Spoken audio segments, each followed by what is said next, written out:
বিষ্ণু ইসলাম ওনার ইহুদি প্রতিবেশীর বাসায় যেতেন। এক ইহুদি কিশোর বিষ্ণু ইসলামের খেদমত করতে, ইহুদি ছেলে আমার নবীর খেদমত করতো, তারা ছিল নবীর প্রতিবেশী। তো অনেক দিন হয় ইহুদি ছেলেটা আসে না। বিশ্বনবী খোঁজ দিলেন ঘটনা কি, একটা ইহুদি ছেলে না আমার খেদমতে আসতো, ছেলেটা কই? খোঁজ নিয়ে জানলেন ছেলেটা অসুস্থ। বিষ্ণু ইসলাম ওই ইহুদির বাড়িতে চলে গেলেন ওই ছেলেটাকে দেখা করার জন্য, ভিজিট করার জন্য। সুবহানাল্লাহ পড়বেন না? গেলেন, যে দেখে ইহুদি ছেলেটা মুমূর্ষ, জান যায় ভাব, বিছানায় পড়ে আছে, তার বাবা দাঁড়ানো। বিশ্বনবী তার মাথার পাশে বসলেন, মাথায় হাত বুলিয়ে দিলেন, আর ছেলেটাকে বললেন আসলিম, হে ইহুদি ছেলে আসলিম, ইসলাম ধর্ম গ্রহণ করো। তো ছোট্ট ছেলে ভাবে আমরা ইহুদি, এখন ইসলাম ধর্ম গ্রহণ করলে আব্বা যদি বকা দেয়, ফানাযারা ইলা ওয়াজহি আবি, ছেলেটা তার বাবার চেহারার দিকে তাকালো, দেখি আব্বা কি কয়। আব্বা যদি বলে তাইলে ইসলাম ধর্ম গ্রহণ করবো। ইহুদি ছেলেটা তার বাবার দিকে যখন তাকালো, ওর বাবা বলে আতিয়া আবুল কাসিম, আবুল কাসিম যা বলে তাই করো। আবুল কাসেম হচ্ছে বিষ্ণু ইসলামের একটা কুনিয়াত, উপনাম। আমার রাসূলের বড় ছেলের নাম ছিল কাসেম। যেমন দেখবেন আমাদের এলাকায় কারো বড় ছেলের নাম যদি হয় আব্দুল্লাহ, এরা আব্দুল্লাহর বাপ বলে ডাকে। কারো বড় মেয়ের নাম যদি হয় ফাতেমা, এরা কি ডাকে? ফাতেমার বাপ বলে না? তো বিষ্ণু ইসলামের বড় ছেলের নাম ছিল কাসেম। ইহুদি বাবা বলল আতিয়া আবুল কাসেম, আবুল কাসেম যা বলে তাই শোনো, মানে মোহাম্মদ যা বলে তাই শোনো। এই কথা শুনে ছেলে সাহস পাইছে, ছেলে আবার পড়তে আরম্ভ করলো আশহাদু আল্লাহ ইলাহা ইল্লাল্লাহ ওয়া আশহাদু আন্না মুহাম্মাদার রাসূলুল্লাহ, পড়েন আল্লাহু আকবার। বিশ্বনবীর আহ্বান শুনে ওই আহ্বানে সাড়া দিয়ে ইহুদি ছেলে শাহাদা পড়ে মুসলমান হয়ে গেল। তার হৃদয়টার ঈমানের নূর দিয়ে আলোকিত করে দিল কে? প্রিয় ভাইরা, এবার রাসূল সাল্লাল্লাহু আলাইহি ওয়াসাল্লাম বের হয়ে আসলেন ঘর থেকে, আর বললেন আলহামদুলিল্লাহিল্লাযী আনকাযাহু মিনান নার, প্রশংসা সে আল্লাহর যে আল্লাহ জাহান্নামে চলে যাচ্ছিল প্রায় এমন একটা লোককে মুহূর্তের মধ্যে কালেমায়ে শাহাদাতের বদৌলতে জান্নাতি বানায় দিলেন। আওয়াজ করে পড়েন সুবহানাল্লাহ। এই হাদিস থেকে আমরা কি শিখলাম? What is the moral of the story? এক নম্বর স্টোরি হলো, প্রতিবেশী ইহুদি হোক হিন্দু হোক, যাবেন, সুসম্পর্ক রাখবেন, উপহার দিবেন, বিপদে পাশে দাঁড়াবেন, তাইলেই তো আপনাদের প্রতি, মুসলমানদের প্রতি তারা আকৃষ্ট হবে, ঠিক কিনা বলেন? আপনি যদি হিন্দুদের সাথে বৌদ্ধদের সাথে নাই মিশেন, নাস্তিকের কাছে নাই যান, তো ইসলামের সৌন্দর্যটা ওরা বুঝবে কেমনে? আমার অনেক হিন্দু পরিচিত ভাই আছে, ওরা আমাদের ইফতারির প্রোগ্রামে এসে একসাথে ইফতারি করে। অনেক মদখোর আমার সাথে বসে একসাথে ডিনার করে, হাফ প্যান্ট পরা, গলায় স্বর্ণের চেইন, হাতে স্বর্ণের ব্রেসলেট, আইসা আমার সাথে ডিনার করছে, আছে এরকম। গাঁজাখোর, আমি বলি আসো, ওয়েলকাম টু মাই ডিনার, আসো বসো। বসলেই তো আমি ওর ডিএনএ, চিন্তার ডিএনএ চেঞ্জ করে দেওয়ার সুযোগ পাবো। চিল্লায় বলো ঠিক কি না? আসতে হবে আমার কাছে। Our door is open, the door of Islam is open 24/7। সব সময় আমাদের ইসলামের দরজা আমার অমুসলিম ভাইদের জন্য খোলা আছে, না নেই? এই হাদিস থেকে দুইটা শিক্ষা। এক নম্বর শিক্ষা, প্রতিবেশী মুসলিম হোক অমুসলিম হোক, যান, অসুস্থ হলে একটু আপেল নিয়ে যান, আঙ্গুর নিয়ে যান, কমলা নিয়ে যান, তাদের সাথে ভালো আচরণ করেন। ইসলামের বিউটি দেখে, সৌন্দর্য দেখে অবাক হবে, নসিব ভালো হলে কোনোদিন কালিমা পড়ে মুসলমান হয়ে যাবে, ঠিক কিনা বলেন? তাহলে অমুসলিমের সাথে ভালো সম্পর্ক। বিশ্বনবী ইহুদির বাড়িতে গেলেন, ইহুদির বাড়ি, আর আমার মুসলমান ভাই আমার কাফের বলে, এরকম আছে না নাই? মুসলিমরা দেখতে পারে না, সহ্য করতে পারে। বিশ্বনবী সাল্লাল্লাহু আলাইহি ওয়াসাল্লাম ইহুদির বাড়িতে গেলেন, এটা একটা শিক্ষা। আরেকটা শিক্ষা হলো, ভাইয়েরা ধাক্কা মেরে এসে সামনে এসে কি লাভ? প্রোগ্রাম তো শেষ হচ্ছে, এখনই শেষ হচ্ছে। তো এই যে আমাদের বকশি ভাই ওয়াদা নিল, হাত তোলালো, মিম বলে এত কথা বললো, তো আমি জেলায় জেলায় দিয়ে খালি হাত নাড়াই তোমাদের জন্য, নাকি? হ্যাঁ, হাত নাড়াই শুধু। এই ধাক্কাইতে এদিকে এসে হাত নাড়াইতেছে, হয়েছে তো, দেখলাম তো, ঠিক আছে, মাশাআল্লাহ, অনেক সুশৃঙ্খল, অন্যান্য যে কোনো জেলার জন্য সুশৃঙ্খল। আমার দিকে তাকাও, আমার দিকে তাকাও, ঠিক আছে। এই যে দাঁড়িয়ে আছে, একটা ছেলে নড়ে না, দেখছেন? মাশাআল্লাহ মাশাআল্লাহ। হ্যাঁ, এইভাবেই। আর কয়েকটা মজাদার কথা আছে, শোনো। এই হাদিস থেকে আমাদের শিক্ষা হলো, আমার প্রতিবেশী যেই ধর্মের হোক আমি সম্পর্ক রাখবো। অসুস্থ হলে যাবো, কি বলেন ভাইরা? যাবেন না? যাবেন না আপনারা? আচ্ছা, 2 নম্বর শিক্ষা হলো, বিষ্ণু ইসলামের খাদেম ছিল ইহুদি, এতদিন খেদমত করলো, একদিনও বিশ্বনবী ওরা কালিমার দাওয়াত দেয় নাই। কারণ কি? বিশ্বনবী একটা ভালো সময়ের অপেক্ষা করতেছিলেন, প্রপার টাইমিং। দায়ীর কাজ হচ্ছে দায়ী ইলাল্লাহ, সে হচ্ছে সুযোগ সন্ধানী। দায়ী সুযোগ খোঁজে, কখন দাওয়া দিলে ব্যাটে বলে হবে, ঝোপ বোঝে কোপ মারে, ঠিক কিনা বলেন? বিষ্ণু ইসলাম ভালো সময়ের অপেক্ষা করতেছিলেন, দেখি ভালো সময় আসুক আসুক আসুক আসুক। আস্তে আস্তে এমন সময় আসছে, ছেলে এবার মুমূর্ষ। অসুস্থ ব্যক্তির হৃদয় অত্যন্ত নরম থাকে। হসপিটালে যখন কেউ যায় তার হৃদয়টা বড্ড নরম থাকে, মৃত্যুর ভয়ে তার অন্তরটা নরম থাকে, ঠিক কিনা বলেন? এই প্রপার টাইমিং এর অপেক্ষা করতেছিলেন। যখনই টাইমিং পেয়েছেন, দাওয়াত দিলেন, পড়ো লা ইলাহা ইল্লাল্লাহ, সুবহানাল্লাহ পড়েন সবাই। তাহলে ইসলাম অমুসলিম প্রতিবেশীর সাথে ভালো আচরণ করতে বলেন। ইসলাম অমুসলিম মাতা পিতার সাথেও ভালো আচরণ করতে হবে। মাতা পিতা যদি অমুসলিম হয়, তারা ফেলে দিতে পারবেন? পারবেন? আমার লালমনিরহাটের ভাইরা, অনেক হিন্দু ছেলে আমাদের হাতে শাহাদা পড়ে মুসলিম হয়, কিন্তু ওর মা মুসলমান হয় নাই, বাবাও হয় নাই। এরকম আছে না নাই? তো ও হয়েছে মুসলিম, মা বাপ হিন্দু, এখন মা বাপ কি বাদ? হ্যাঁ, মা বাপ বাদ দেয়া যাবে? যেই মা আপনার 9 মাস 8 মাস পেটে ধারণ করলো, আপনার মায়ের নার ছেঁড়া তখন আপনি ওই মারে বাদ দিতে পারবেন? যে মায়ের বুকের তাজা দুধ খেয়ে আপনি আজকে বাড়ন্ত তাজা তরতাজা, ওই মারে বাদ দেওয়া যাবে?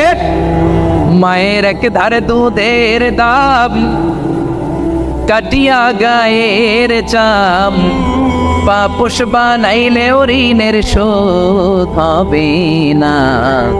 এমন দরদি ভাবে কেউ হবে না আমার মাহা গো। মায়ের এক ধারে দুধের দাম, কাটিয়া গায়ের চাম, পাপোশ বানাইলে ঋণের শোধ হবে না। এমন দরদি ভাবে কেউ হবে না আমার মাহা। ঠিক কিনা? মাকে তো বাদ দেওয়া যায় না। وقضى ربك ألا تعبدوا إلا إياه وبالوالدين إحسانا। আল্লাহ বলে অবধারিত 2টা ভার্ডিক্ট তোমাদের জন্য, এক আল্লাহর ইবাদত করবা আর মা বাবার প্রতি ইহসান করবা। আদেশটা কার? মা বাবার প্রতি ইহসান করতে হবে। আমার মা হিন্দু হোক, ভালো আচরণ করতে হবে, বৌদ্ধ হোক, ভালো আচরণ করতে হবে।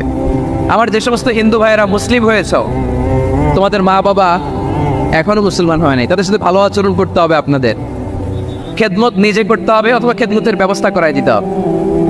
মান্থলি যে খরচ লাগে এটা দিতে হবে। আরে তুমি এখন মুসলিম, তোমার মা বাবা হিন্দু, এখনই তো সুযোগ ইসলামের সৌন্দর্য দেখানো। এখন মা বাবা যদি দেখে আরে এটা হিন্দু থাকতে তো বদমাইশ ছিল, বেয়াদব ছিল, কি এমন ধর্ম সে গ্রহণ করলো যেটা গ্রহণের সাথে সাথে সে পাল্টে গেল? কি এমন ধর্ম সে গ্রহণ করেছে যেটা তার জীবনকে আলোকিত করে দিয়েছে? নসিব ভালো হইলে তারাও কালিমা পড়ে মুসলমান হয়ে যাবে। বিষ্ণু ইসলামের স্ত্রীর নাম ছিল আয়েশা রাদিয়াল্লাহু তাআলা আনহা, আবু বকর রাদিয়াল্লাহু তাআলা আনহুর মেয়ে। আবু বকর রাদিয়াল্লাহু তাআলা আনহুর আরেক মেয়ের নাম হচ্ছে আসমা। কি না? দুজনই আবু বকর রাদিয়াল্লাহু তাআলা আনহুর মেয়ে, আসমা আর আয়েশা। নাম দুটো কেমন লাগে? আসমা নামটা কেমন লাগে?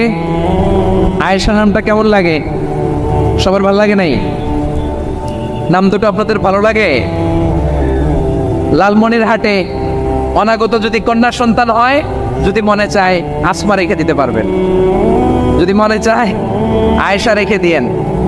দেশে বিদেশে এয়ারপোর্টে রাস্তাঘাটে শুধু বলে হুজুর একটা নাম দেন, আমার ছেলের একটা নাম দেন, মেয়ের একটা নাম দেন। তেমন মনে আছে যশোরের 8 দিনের মাহফিলে আমি 1-2টা নাম দিয়েছিলাম। আজকে লালমনিরহাটের এই প্রোগ্রামে কন্যা সন্তান যদি হয় 2টা নাম দিলাম, আসমা কিংবা আয়েশা। ইনশাআল্লাহ পড়েন। দুজন বোন, এক মায়ের নাম, বাবা এক মা 2জন। আয়েশা রাদিয়াল্লাহু তাআলা আনহার মায়ের নাম উম্মে রুমান, আর আসমা রাদিয়াল্লাহু তাআলা আনহার মায়ের নাম কুতাইলা বিনতে আব্দুল উজ্জা। আবু বকর রাদিয়াল্লাহু তাআলা আনহু 4টা বিয়ে করেছিলেন। তো একই ঘটনা ঘটেছে এই ফ্যামিলিতে। আসমা ইসলাম ধর্ম গ্রহণ করে মুসলিমা, কিন্তু তার মা কুতাইলা মুশরিকা।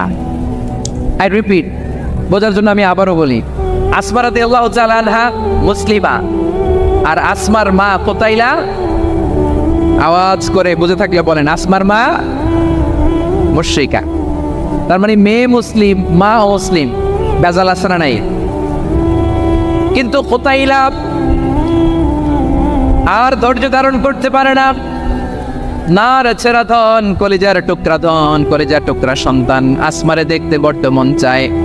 সাইয়েদনা আসমা রাদিয়াল্লাহু তাআলা আনহা মক্কা থেকে হিজরত করে মদিনায় চলে গেলেন। হুদাইবিয়ার পর যখন মক্কা মদিনা ট্রাফিক স্বাভাবিক হলো, মক্কার লোক মদিনায় যায়, মদিনার লোক মক্কায় আসে। কোচাইলা কলিজার টুকরা সন্তান আসমারে দেখার জন্য কিছু উপহার নিয়ে বিশাল মরুপথ পাড়ি দিয়ে মক্কা থেকে মদিনায় যায়। সুবহানাল্লাহ বলেন। এখন মা আসছে মেয়ের সাথে দেখা করতে, মেয়ে তো আর দেখা দেয় না। মেয়ে ভাবছে আমার মা তো মুশরিকা, অপবিত্রা, তার সাথে কি দেখা দেয়া যাবে? বিশ্বনবীর দরবারে চলে গেলেন। সুবহানাল্লাহ বলেন। কি সৌভাগ্যবান ছিল তারা, মাসলা জানার দরকার হলেই নবীর দরবারে চলে যেত। ঘরে বউয়ের সাথে ঝগড়া হলে নবীর দরবারে চলে যেত। অনেক সাহাবী বলে আমার পেটে ক্ষুধা লাগলেও আমি নবীর কাছে চলে যেতাম, কারণ নবীর চেহারার দিকে তাকালেই আমার পেটের ক্ষুধা মিটে যেত। সাইয়েদনা আসমা রাদিয়াল্লাহু তাআলা আনহা বিশ্বনবীর কাছে চলে গেলেন, যে বললেন ইয়া রাসূলুল্লাহ, হে ইয়া হাবিবাল্লাহ, ইন্না উম্মি কাদিমাতুন ইলাইয়া ওয়া হিয়া রাগিবা। আমার মা মক্কা থেকে অনেক দূর মরুর পথ পাড়ি দিয়ে উপহার সামগ্রী নিয়ে মদিনায় আমার সাথে দেখা করতে এসেছে গো নবী। আমার জানতে বড্ড ইচ্ছে হয় আমি আমার মুশরিকা মাখা করতে পারবো কিনা। আফা আসিলুহা, আগে যেমনি আমি আমার মায়ের সাথে ভালো আচরণ করতাম, যেমনি আমি আমার মায়ের সাথে সদাচরণ করতাম গো নবী, এখন আমি মুসলিমা, মা মুশরিকা, এখনো কি আগের মতো সদাচরণ করতে পারবো নাকি? বিশ্বনবী বললেন নাম সিলিহা, এরে আসমা, অবশ্যই অবশ্যই, আগে ঠিক যেমন তুমি তোমার মায়ের সাথে ভালো আচরণ করতে, এখনো তেমনি আগের মতো ভালো আচরণ করবা। আওয়াজ করে পড়েন সুবহানাল্লাহ। কি ইসলাম আমরা পেয়েছি! কত ব্রড মাইন্ডেড আমাদের ইসলাম, কত ওপেন মাইন্ডেড ইসলাম, কত ওপেন আপ করতে পারে, চিন্তা করতে পারেন। বিশ্বনবী বললেন হ্যাঁ অবশ্যই, নাম সুলিহা, আগে যেমনি ভালো আচরণ করছো আসমা, এখন ওইরকমই করো, পারলে আরো বাড়াই করো। সুবহানাল্লাহ বলেন। তাহলে আমার যে হিন্দু ভাইয়েরা, হিন্দু বোনেরা, ইমানের বদৌলতে দৌলতে আপনি ধন্য হয়েছেন, আপনার আম্মা আব্বা এখনো মুসলমান হয় নাই, তাদের জন্য দোয়া করেন, তাদের জন্য দোয়া করেন, আল্লাহ যেন তাদেরকেও ইমানের দৌলত দান করে। আমরা সবাই পড়ি আমিন, আরো জোরে পড়েন আমিন। এখন বলেন, ইসলাম কি ন্যারো মাইন্ডেড রিলিজিয়ান না ব্রড মাইন্ডেড? লালমনিরহাটের যুবক ভাইরা আওয়াজ করো, ইসলাম কি ন্যারো মাইন্ডেড না ব্রড মাইন্ডেড? কতটা ব্রড মাইন্ডেড দেখেন। বিশ্বনবী সাল্লাল্লাহু আলাইহি সাল্লাম অমুসলিমরা যদি নবীকে উপহার দিত, ওই উপহারও বিশ্বনবী গ্রহণ করতেন। সুবহানাল্লাহ পড়েন। আপনার অমুসলিম বন্ধু যদি উপহার দেয়, সেটাও আপনি নিতে পারবেন, যেটা নেওয়া জায়েজ। কিন্তু আপনার বন্ধু যদি আপনার মদের বোতল দেয়, নিতে পারবেন? হ্যাঁ, মদের বোতল দিলে পারবেন। আপনার বন্ধু যদি আপনার পর্ক দেয়, পর্ক, শুকরের গোশত মিশ্রিত কোনো খাবার, ওটা নিতে পারবেন না। হালাল যে কোনো জিনিস নিতে পারবেন। বিশ্বনবী সাল্লাল্লাহু আলাইহি ওয়াসাল্লাম অমুসলিমদের দেয়া হাদিয়া গ্রহণ করতেন। কেমন নবী ছিলেন! আমার নবীরে চিনে নেন, আমার নবীর অ্যাটিটিউড জেনে নেন। বিশ্বনবী সাল্লাল্লাহু আলাইহি ওয়াসাল্লাম যখন কোনো জনপদে যেতেন, 3টা অপশন নিয়ে যেতেন। প্রিয় ভাইয়েরা আওয়াজ করে বলতে হবে, কোনো জনপদে গেলে আমার নবীর অপশন থাকতো কয়টা? আমার মতো 3 আঙ্গুল উঁচু করে দেখান আর বলুন, আমার নবী কোনো জনপদে গেলে কয়টা অপশন নিয়ে যেতেন? 1 নম্বর অপশন আসলিম তাসলাম। নতুন এলাকায় গেলে বলতেন আসলিম তাসলাম, ইসলাম ধর্ম গ্রহণ করো, শান্তিতে থাকবা, আমার ভাই হয়ে যাবো, আমরা ভাই ভাই, ইসলাম মানো, আমরা ভাই ভাই। অপশন নাম্বার কত? 1। যদি বলে না ইসলাম মানবো না, ওকে, অপশন নাম্বার 2, মুসলিম হওয়ার দরকার নাই, লা ইকরাহা ফিদ্দিন, ইসলামে কোনো বাড়াবাড়ি নাই। খ্রিস্টান আছো থাকো, বৌদ্ধ আছো থাকো, ইহুদি থাকতে চাও থাকো, কিন্তু আমরা যেহেতু রিজিওনাল সুপার পাওয়ার, আমাদের আন্ডারে থাকো, ট্যাক্স দিয়া থাকো, এটার বলে জিজিয়া। আলেম যারা আছেন বুঝবেন, এটার আরবিতে কি বলে? জিজিয়া। You pay us the tax, we will give you the security. তোমরা ট্যাক্স দিবা, আমরা সিকিউরিটি দিব, আমাদের আওতায় থাকবা, কেউ তোমাদেরকে আক্রমণ করতে পারবে না, আমরা নিরাপত্তা দিব। সুবহানাল্লাহ বলেন। এটা অপশন নাম্বার কত? আচ্ছা, বুঝে থাকলে বলেন 1 নাম্বার অপশন কি ছিল? ইসলাম। ইসলাম মানো শান্তিতে থাকবা, ভাই ভাই, আমরা ভাই ভাই। অপশন নাম্বার 2, ট্যাক্স দাও, আমরা নিরাপত্তা দিব, মুসলিম হওয়া লাগবে না। এখন 1 নাম্বারও মানে না, 2 নাম্বারও মানে না, মুসলিম হবো না, ভালো খ্রিস্টান থাকো, ট্যাক্স দাও, আমরা সিকিউরিটি দিব না, এটাও মানে না। বিষ্ণু বলেন তাহলে তলোয়ার আমাদের আর তোমাদের মাঝে ফয়সালা করবে, মুসলিমও হওয়া না, ট্যাক্স দিবা, নিরাপত্তা দিব, আমরা সুপার পাওয়ার, আমাদের আন্ডারে থাকবে, এটাও না। তাহলে তোমাদেরকে তো আমরা বিশ্বাস করতে পারি না, কখন না কখন বিশ্বাসঘাতকতা করো, কার সাথে মিলে হাত মিলাও, তলোয়ার আমাদের মাঝে ফয়সালা করবে। তখন তিনি জেহাদের সশস্ত্র সংগ্রামের ঘোষণা দিতেন। সুবহানাল্লাহ পড়েন। দেখেন, পশ্চিমারা জেহাদকে এইভাবে চিত্রায়িত করে না। ওরা জেহাদ বলতে বোঝায় তলোয়ার, হাত কাটো, গলা কাটো না। জেহাদ সশস্ত্র সংগ্রাম 3 নম্বরে। অধিকাংশ ক্ষেত্রেই বিশ্বনবীর সুন্দর আচরণ দেখে, আরে আমার নবীর যে নুরানি চেহারা, অনেকে তো কেবল সির্ফ চেহারাটা দেখে কালিমা পড়ে মুসলমান হয়ে গিয়েছে। যারা মুসলিম হয় নাই তারা তাদের ইসলামেই বলবৎ ছিল, ট্যাক্স দিয়ে ইসলামের আন্ডারে ছিল। যারা এটাও মানে নাই ওইটাও মানে নাই, তাদের বিরুদ্ধে জেহাদ। বিষ্ণু ইসলাম 7ম হিজরিতে যখন খায়বার বিজয়ের পরে ইসলাম রিজিওনাল সুপার পাওয়ার হিসেবে আত্মপ্রকাশ করলো, বিশ্বনবী চিঠি লিখলেন অন্যান্য সুপার পাওয়ারের কাছে, রাষ্ট্রীয় চিঠি লেখে এক রাষ্ট্রপ্রধান আরেক রাষ্ট্রপ্রধানের কাছে, ঠিক কিনা বলেন? জানেন না আপনারা? এই যে 24-এর ছাত্র নাগরিক অভ্যুত্থানে, এই অভ্যুত্থান যখন শুরু হয়, আমি তখন সাউথ আফ্রিকাতে, একটা স্ট্যাটাস দিয়েছিলাম, গোটা নয় গোটা দেশ সংস্কার করা লাগবে। শুধু বাংলাদেশ নয়, সারা বিশ্বের বাংলা ভাষাভাষী লোকেরা এই আন্দোলনের সাথে সমর্থন তারা করেছে, এটাকে সাপোর্ট করেছে, তারা সমর্থন দিয়েছে। আমাদের ইউনাইটেড আরব আমিরাতের বাংলাদেশি ভাইয়েরা তারা সেখানে রাস্তায় নেমে এসেছিল, জানেন?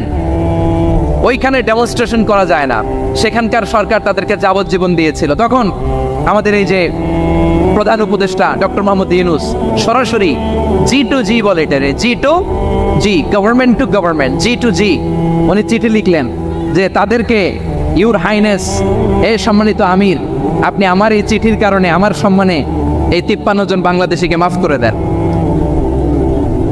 এই চিঠির বদৌলতে বেকসুর খালাস পেয়ে গিয়েছিল আমাদের ভাইরা। জানেন না এই ঘটনা আপনারা? তাহলে গভর্নমেন্ট টু গভর্নমেন্ট চিঠি দেওয়া হয়। 7ম হিজরিতে বিষ্ণু ইসলাম সব সুপার পাওয়ারের কাছে চিঠি দিলেন, রোমান সম্রাটের কাছে, পারস্য অধিপতির কাছে, মিশরের অধিপতির কাছে, সবার কাছে চিঠি লিখলেন। চিঠির ভাষা ছিল এরকম, মিন মুহাম্মাদিন রাসূলিল্লাহ ইলা মুকাওকিস আযীমিল কিবত, মুহাম্মদ রাসূলুল্লাহর পক্ষ থেকে মিশরের বাদশার কাছে, আসলিম তাসলাম, ইসলাম মানো শান্তিতে থাকবা, সালামুন আলা মান ইত্তাবাআল হুদা, শান্তি তার জন্য যে হেদায়েতের অনুসরণ করে। সুবহানাল্লাহ পড়েন। তো এই চিঠি অনেকে ভালোভাবে রিসিভ করেছে, অনেকে এই চিঠি পাওয়ার পরে নবীর কাছে আবার ইন রিটার্ন উপহার পাঠিয়েছে। কি পাঠিয়েছে? উপহার। মিশরের বাদশা মুকাওকিস তিনি বিশ্বনবীকে বিশাল এক উপহারের ডালি পাঠিয়েছেন। মিশরের বাদশা মুকাওকিস ছিলেন ধর্মে খ্রিস্টান। লালমনিরহাটের ভাইয়েরা আওয়াজ করে বলেন, মিশরের বাদশা ধর্মে কি ছিল? খ্রিস্টান। কি উপহার দিয়েছিল আমার নবীকে? শুনতে মনে চায়? আওয়াজ নাই লালমনিরহাটের গলায়, শুনতে মনে চায়? 1000 স্বর্ণমুদ্রা, 1000 স্বর্ণমুদ্রা। 2টা খ্রিস্টান দাসী, একজনের নাম মারিয়া বিনতে শামউন আল কিবতিয়া, আরেকজনের নাম সিরিন বিনতে শামউন আল কিবতিয়া। একজন খ্রিস্টান দাস 20 থান কাপড় জামা বানানোর জন্য, আমরা নবী যেন সেলাই করে জামা বানাতে পারে, এজন্য 20 থান কাপড়, 20 থান ফাইন গার্মেন্ট। সুবহানাল্লাহ পড়বেন না? এরপরে একটা গাধা, যেটার নাম ছিল রুফাইর, আর একটা খচ্চর, এটার নাম ছিল দুলদুল। খচ্চর চিনেন? গাধা আর ঘোড়ার ক্রসিং এ যে প্রাণীটা দুনিয়াতে আসে, এটার খচ্চর বলে। তো এই যে সুপার পাওয়ার খ্রিস্টান বাদশার কাছে নবী চিঠি লিখলেন, ওই খ্রিস্টান বাদশা আমার নবীকে উপহার দিল। বিশ্বনবী এই উপহারগুলো সানন্দে গ্রহণ করেছে। সুবহানাল্লাহ পড়বেন না? তাহলে অমুসলিম কেউ যদি আপনাকে উপহার দেয়, হালাল উপহার হলে আপনি গ্রহণ করতে পারবেন।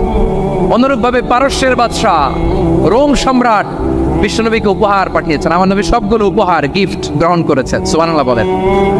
তাহলে প্রিয় লালমনিরহাট, আওয়াজ করে বলুন, ইসলাম কি ন্যারো মাইন্ডেড রিলিজিয়ন না ব্রড মাইন্ডেড? আম্মাজান আয়েশার কাছে মাসালা জানতে চায় মেয়েরা, হে আম্মাজান, অগ্নি উপাসকেরা তাদের ঈদের দিন নওরোজের সময় আমাদেরকে পাখি দেয়, নেওয়া যাবে? উনি বললেন, ওরা জবাই করে দিলে নেওয়া যাবে না, কিন্তু ওরা যদি ফলমূল এরকম খাবার দেয় এগুলো নেওয়া যাবে। তার মানে অমুসলিমদের দেয়া উপহার এটা গ্রহণ করা যায়। সুবহানাল্লাহ বলেন। শুধু তাই নয়, বিশ্ব ইসলাম অমুসলিমদের সাথে আর্থিক লেনদেনও করেছেন, ফিনান্সিয়াল ডিলিং করেছেন। অমুসলিমদের সাথে প্রয়োজনে আপনি ফিনান্সিয়াল ডিলিং করতে পারবেন। আমরা প্রায় দেখি বাজারের মিষ্টির দোকানগুলো আমার হিন্দু ভাইদের। লালমনিরহাটে মিষ্টির দোকান, দইয়ের দোকান কারা চালায়? হিন্দুরা চালায় না। তারপরে যে বারবার সব চুল কাটে যে নাপিত, অধিকাংশ নাপিতের দোকানে কারা? আমার হিন্দু ভাইরা। তা আপনি চুল কাটতে পারবেন কিনা? পারবেন কিনা বলেন? পারবেন। তার দোকান থেকে দই মিষ্টি কিনতে পারবেন কিনা? হ্যাঁ, আমার মুসলিম ভাইয়ের দোকান থাকলে ওইটার আমি বেশি প্রায়োরিটি দিব, ঠিক কিনা? কিন্তু যদি তাদের সার্ভিস নিতে চান, প্রোডাক্ট নিতে চান, পারবেন। তার দলিল সহিহ বুখারী, আম্মা জান আয়েশা রাদিয়াল্লাহু তাআলা আনহা বলেন, ইশতারা রাসূলুল্লাহ সাল্লাল্লাহু আলাইহি ওয়াসাল্লাম মিন ইয়াহুদিন তুআমান ওয়া রাহানাহু দিরআহু মিন হাদিদ। রাসূল সাল্লাল্লাহু আলাইহি ওয়াসাল্লাম এক ইহুদির কাছ থেকে, কার কাছ থেকে? সবাই বলে নাই কার কাছ থেকে? আমার নবী, পেয়ারা নবী এক ইহুদির কাছ থেকে জব কিনেছিল, জব, বার্লি, যেটা দিয়ে রুটি বানায়। ওই জবের দাম দেওয়ার টাকা পয়সা নবীর কাছে ছিল না, ফলে নবী ওনার একটা পোশাককে মর্গেজ রেখেছিলেন, মর্গেজ, বন্ধক, যে এখন এটার দাম দিতে পারবো না, কয়েক কেজি বার্লি নিয়ে